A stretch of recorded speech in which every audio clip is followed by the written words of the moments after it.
Kembali di iNews Pagi pemirsa, Satuan Narkoba Polres Metro Jakarta Utara mendapatkan perlawanan saat merazia narkoba di Kampung Bahari, Tanjung Priok, Jakarta Utara. Dari hasil razia, petugas menangkap 12 pelaku.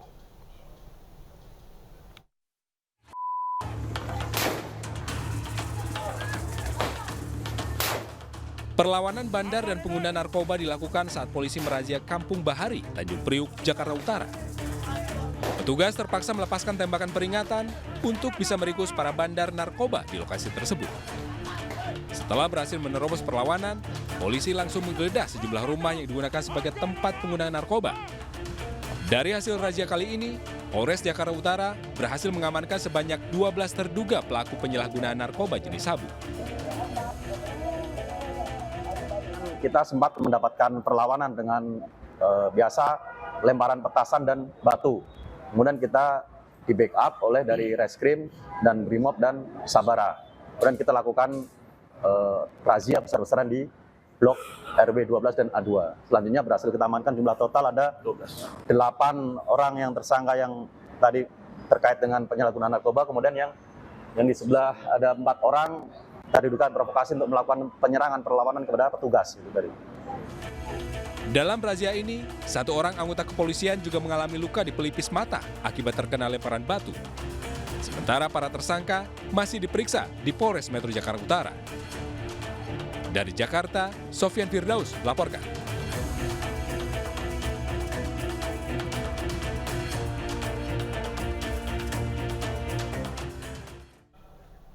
Sekelompok pelajar menyerang pelajar lain saat pulang sekolah di Jalan Raya Pasar Kebis, Kabupaten Tangerang, Banten. Pelaku berusaha menyerang menggunakan penggaris besi.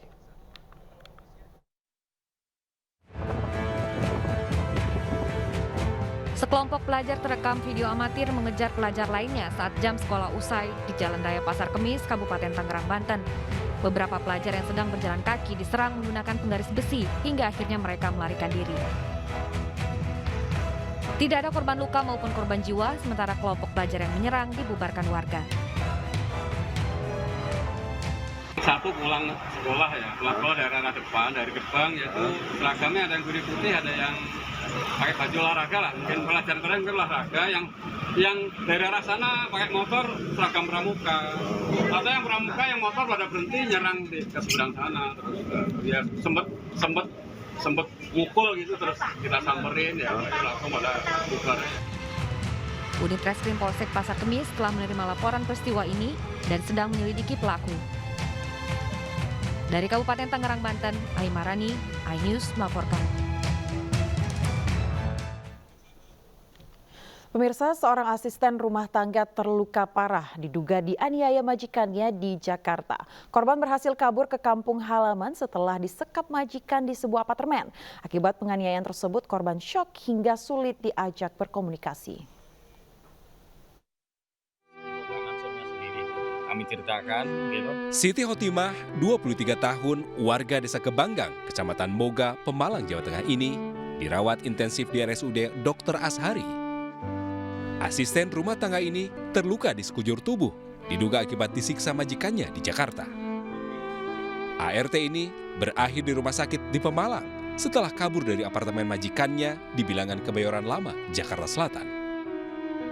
Niat Siti mencari penghidupan lebih baik di rantau. Namun baru 7 bulan bekerja, Siti malah pulang penuh luka. Alhamdulillah lega, udah ketemu anaknya kembali. Walaupun keadaannya kayak gitu, saya berterima kasih, bersyukur sama Allah Subhanahu wa Ta'ala yang telah memberikan anak saya kepada saya kembali. Harapannya gimana, Bu? Harapan saya semoga pulih kembali, normal kembali, kumpul sama keluarga seperti semula, Pak. Kapolres Pemalang, AKBP Ari Wibowo, mendatangi korban setelah mendapat pengaduan keluarga. Pihaknya berkoordinasi dengan Polda Metro Jaya untuk menindaklanjuti kasus ini. Hasil pengakuan daripada korban menerima penganiayaan dari majikannya yang ada di apartemen Jakarta. Tentunya karena lokus deliktinya ada di Jakarta, hal ini langsung dikomunikasikan oleh Satreskrim Polres Pemalang dan Bapak Kasareskrim untuk berkomunikasi lanjut dengan kepolisian di Jakarta. Keluarga berharap kasus penyiksaan Siti segera diproses secara hukum dan pelaku dihukum berat.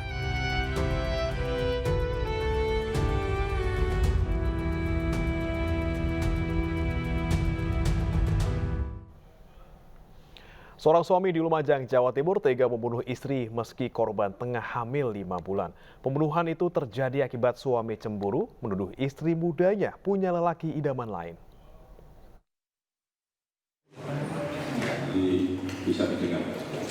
Cemburu buta membutakan mata AR. Lelaki 27 tahun asal Lumajang ini tega menghabisi nyawa istri mudanya meski korban tengah hamil 5 bulan. Pelaku menuding korban berselingkuh karena korban kerap menerima telepon dari lelaki lain. Dalam melakukan aksi kejinya, pelaku beraksi bersama temannya. Pelaku membunuh korban dengan senjata tajam hingga korban terluka di dada. Tersangka cemburu buta terhadap orang yang diduga menjadi pacar istri sendiri, sehingga tersangka melakukan pembunuhan tersebut. Tersangka dijerat dengan pasal pembunuhan berencana dengan ancaman hukuman seumur hidup.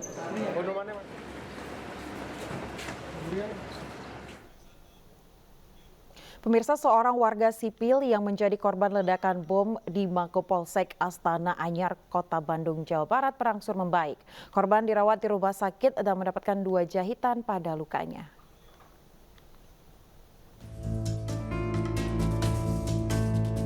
Nur Hasanah, satu korban bom bunuh diri di Mapolsek Astana Anyar, Bandung, Jawa Barat yang merupakan warga sipil, masih terbaring lemah di tempat tidurnya setelah mendapatkan perawatan intensif dari tim medis di rumah sakit.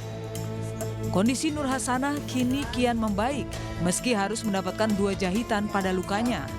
Menurut Nur Hasanah, pada saat kejadian dirinya tengah berjalan di seberang Mapolsek Astana Anyar usai pulang bekerja.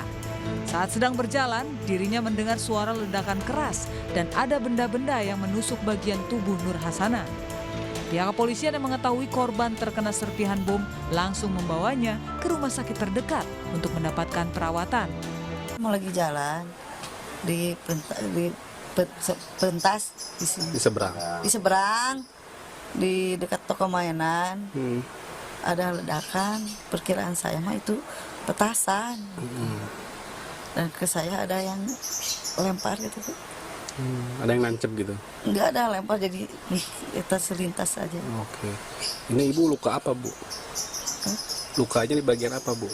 Yang ini, bagian darah, ini. Ya. Ini ta. Harus ada jahitan atau enggak? Dijahit 2 jahitan. 2 jahitan. Saat ini area tempat kejadian perkara masih dijaga ketat kepolisian bersenjata lengkap. Partai Perindo mengutuk keras peristiwa pemboman Polsek Astana Anyar, Bandung. Peristiwa tersebut bertentangan dengan nilai-nilai bangsa Indonesia dan juga nilai kemanusiaan.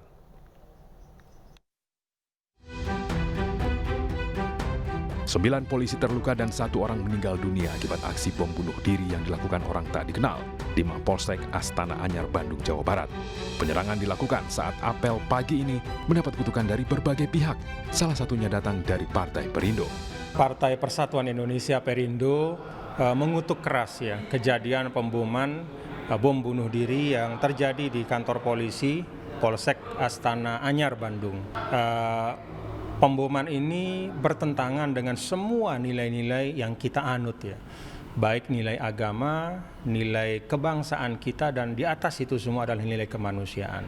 Polisi mengidentifikasi pelaku merupakan jaringan Ansarut Daulah dan mantan terpidana terorisme. Tim Liputan iNews melaporkan.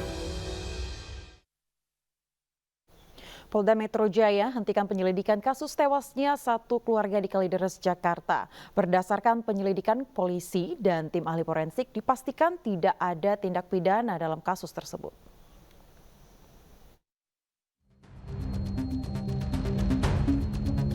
Setelah 1 bulan penyelidikan, Direktorat Reserse Kriminal Umum Polda Metro Jaya akhirnya menyampaikan konferensi pers penyebab kematian 1 keluarga Kalideres yang dinilai secara misterius terjadi.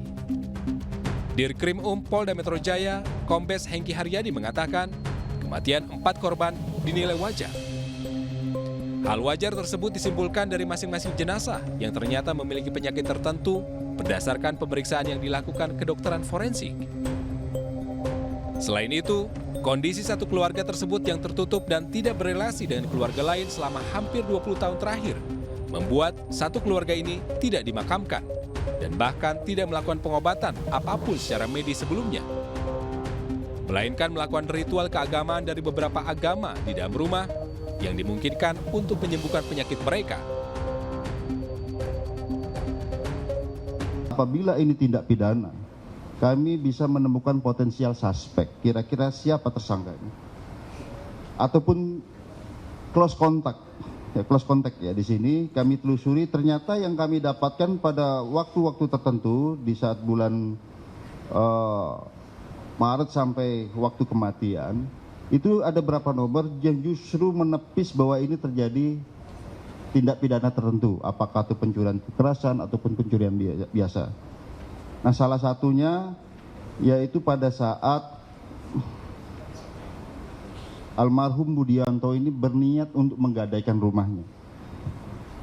Jadi pada saat itu pada bulan Mei tanggal 13 diketahui Nyonya Reni sudah menjadi mayat. Berdasarkan hasil penyelidikan berbagai tim ahli, disimpulkan juga bahwa tidak ada peristiwa pidana dalam kasus kematian satu keluarga ini. Kematian keempat korban terbilang wajar, melihat kepribadian dan gaya hidup korban yang terbilang tertutup. Dari Jakarta, Revika Sibarani, Indra Okta melaporkan.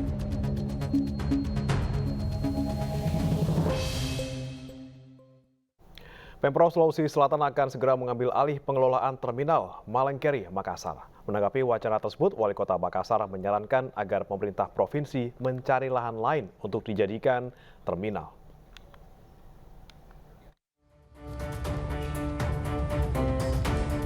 Pemerintah Provinsi Sulawesi Selatan berencana akan segera mengambil alih pengelolaan terminal Malengkeri, Makassar. Pasalnya, terminal tersebut merupakan terminal tipe B yang seharusnya dikelola di bawah pemerintah provinsi. Wali Kota Makassar Muhammad Ramdan Pomanto menegaskan jika aset tersebut bukan lagi milik pemerintah Kota Makassar, melainkan sudah dialihkan sejak tahun 1999 ke Perusda Terminal Makassar Metro. Ia menyarankan agar pemerintah Provinsi Sulawesi Selatan mencari lokasi lain untuk membuat terminal baru. Jadi tidak ada gunanya ditagih ke kita karena itu sudah di-aset. Nah, secara undang-undang itu terlindungi. Nah, tadi disampaikan bahwa itu ada pelimpahan kewenangan terminal B ke provinsi. Kalau mengenai pelimpahan kewenangan kita hargai. Ya. Tapi beda itu fungsi terminal dengan aset terminal. Ini lokasinya nggak bisa diserahkan karena itu milik Perusda. Begitu. Selama ini, pengelolaan terminal yang berlokasi di Jalan Malengkeri Raya itu berada di bawah kewenangan pemerintah Kota Makassar melalui PD Terminal Makassar Metro. Dari Makassar, Sulawesi Selatan, Yul Yusfin Ayus melaporkan.